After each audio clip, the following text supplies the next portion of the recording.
Our world has evolved. We have evolved. With the advent of the strain, humankind made a cosmic leap forward in evolution and paid a price in blood most consider far too high. Okay, we're in London for Sony's digital showcase event, and I'm here talking to Pierre, and he's going to tell us a little bit about Kill Strain. Okay, so can you tell us a bit about the unique concept for this? Because it's a MOBA, but it's a MOBA with quite a few kind of unique elements. Yeah. I mean, one of the things which we really tried to establish right from the onset was to create a MOBA which has a high level of accessibility. So for a console audience, you cannot present them with a game where you need 3 or 4 hours just to learn a character or to understand a character, because it's a different way of consuming games. So one of the things which were really important for us was constant accessibility and trying to reduce the essence of MOBA, or trying to find the essence of MOBAs and delivering that without having the complexity to the same level that you see on a PC. With that said, I think right from the onset we had something very special in our game, which was the ability to dynamically change team sizes. The reason why that's the case is we have the idea of 2 human components in our world and 1 mutant component in our world. So you can play our game as either as a merc, as a mercenary, or as a mutant, and it's going to be decided at the beginning of the game by random. But the reason why this is relevant is the mutant has an ability which the humans don't have, which is not only can he kill the humans on a regular basis, he can also turn humans into mutants.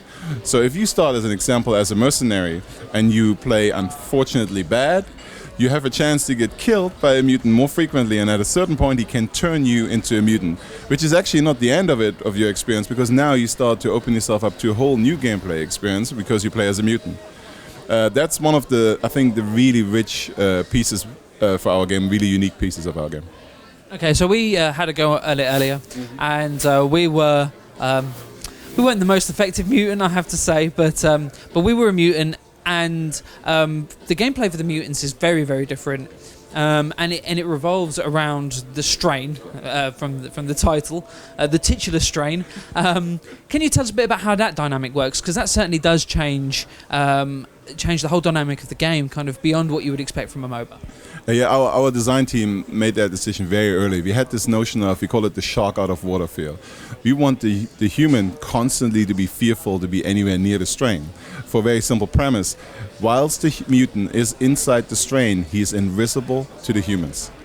So if you as a mutant player, you become conscious of that, you will play accordingly. You will play a stalking the prey kind of feel.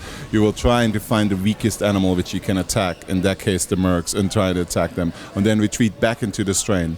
But also, from a strategic perspective, another ability is really important for the mutant, to have the ability to lay out strain throughout the map.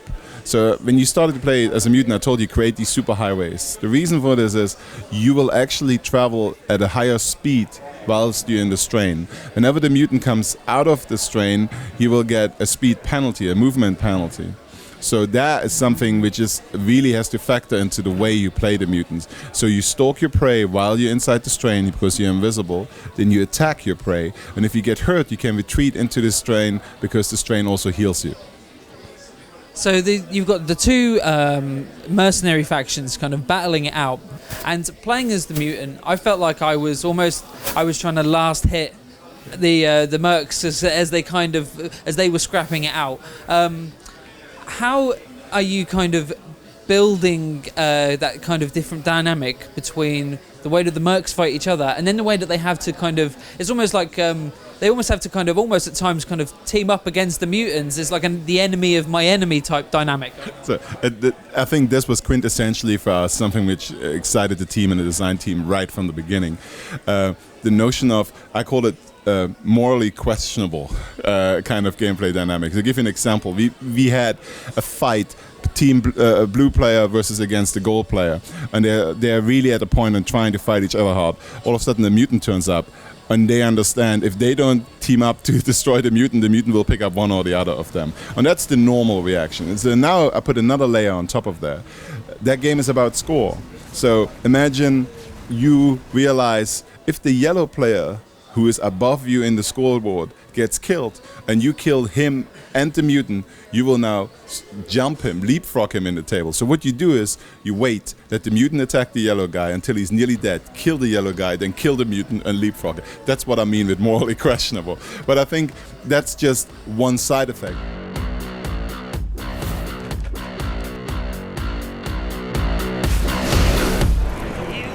The really telling part is one element in the game which a lot of people totally overlook. The fact that you only have one resource drop-off point, but you have two resource spawn points which are unique to blue or yellow, creates that dynamic where the humans have to fight each other and couldn't team up, because the ability to control their drop-off point and to deposit resources into it will increase their likelihood of gaining what we call the ultimate weapon for the human, the timed mech suit. So that's their conflict which the humans are facing, and that's when you played the mutant, you said at the beginning, to last hit. That's one way to see it when you play it the very first time. Next time you play the mutant, there's an area which we call the permastrain. If you stalk them from there, you become incredibly disruptive for either of the human sides, and the likelihood that you have that shock out of water moment is very high. So humans are incredibly fearful to get past there, and that's when you stalk your prey. So you don't actually have to live off scraps. When I gave you that advice was just to salvage your round, because you were blown up wherever you were, and this for the first time, that's totally fine. But actually the mutant is incredibly powerful and feared by the humans at the beginning, because we're starting off the mutants on purpose at a higher damage output throughout at the beginning of the game, when the humans are starting to level up faster and faster than the mutant to level out and superseding the mutant. So it's wanted.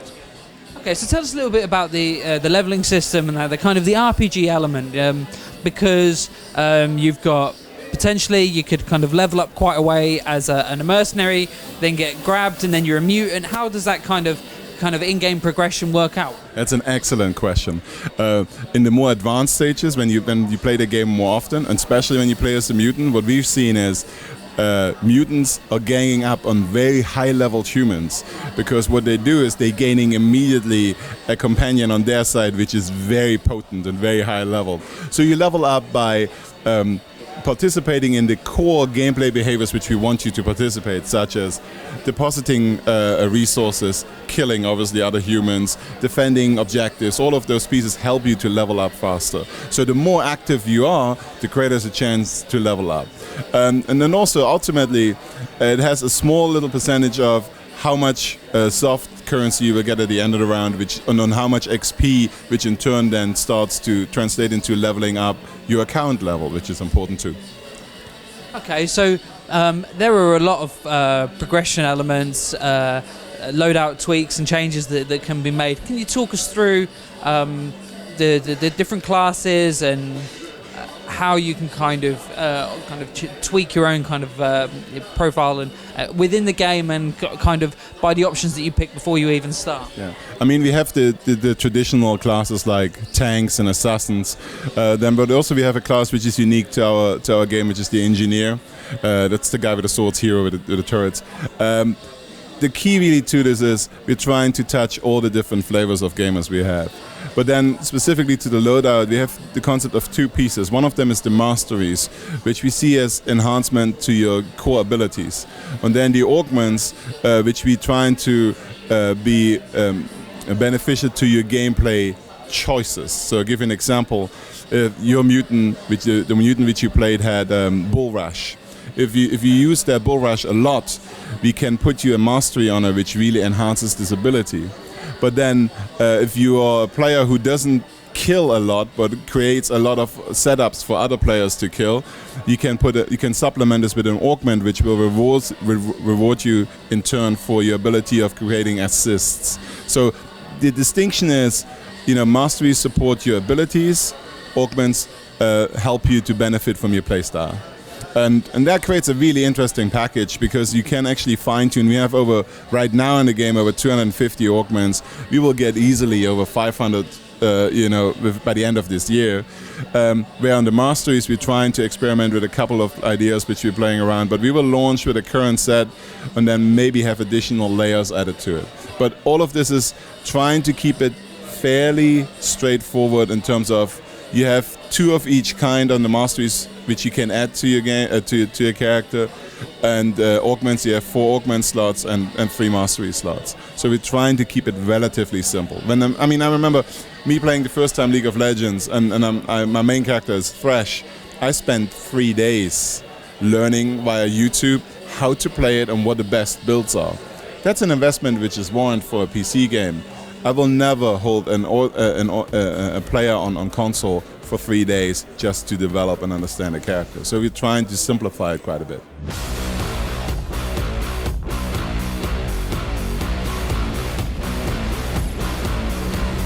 So the build that we played, it was on one map / arena. Thank you. But there's more to come in down the future. Is that the plan, to kind of introduce more kind of content like that? So here's one of the, and this is not a spin. This is me being totally honest. Here's one of the things which I'm fighting since we started this game: the notion that more arenas mean more game. On a MOBA, more characters give you more game or a deeper experience, because you will spend a considerable amount of time to really learn the arena. You will learn these spaces where you can jump over, where you can slide through, where it's more advantageous. So that's one part. To answer your question directly, yes, there will be more arenas. But for me, it is way more important at this point of the development of the game to have more characters first, so that you create a greater variety of your gameplay experiences, and then you supplement this with additional arenas. Again, we're trying to learn from the best. Heroes of the Storm is incredibly prolific in terms of how many arenas they generate. I think it's somewhere between what League of Legends and Heroes of the Storm are going to do. League of Legends has a number of arenas, but the main is Summoner's Rift. You play Summoner's Rift because that's the main arena, and there's so much knowledge you have to generate and obtain in order to be effective in there. So I think, yes, we will, within a very, very manageable window of the launch of our game, present additional arenas, but characters is way higher on my agenda.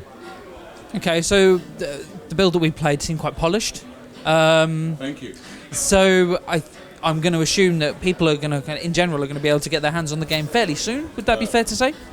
Honestly, we are running private access by invitation only, but still quite in good numbers in North America for the better part of 4 months now. This event here is for me my first attempt to kickstart a similar kind of gameplay experience for people here in North America and in Europe. I apologize. In Europe, to answer your question, I would be surprised if some of your hardened PlayStation fans don't get some kind of voucher invitations within the next 4 to 6 weeks in the mail to participate in the private access. And then it will accelerate fairly quickly to something which we're running right now in North America, which is the pricing test. And from the pricing test to the official open launch, it's a very, very small step. Okay, so that's all that's left to do now, is kind of balancing the in-game economy and kind of adjust the levers ever so slightly, and then you're ready to rock and roll? Correct. I mean, over the last 3 months, my team worked incredibly hard to get us to a stage where we have a solid network foundation, where we balance the in-game economy and the gameplay balance. And now most of my guys are starting to focus on creating, we call it the content creation part, where we're trying to create new character blueprints, new characters, and then getting ready for launch. Well, thank you very much for your time. It's been a pleasure. And same here. Thank you. The corporations post open contracts to mercenaries to cope with the overrun and quarantine zones. The mercs come prepared for war. Dealing death earns their wage. Some are driven by honor, others by greed, and those who simply enjoy the hunt. This is our world now. A world with no such thing as a fair fight, where evolution reigns supreme, and mutants and psychopaths determine our fate.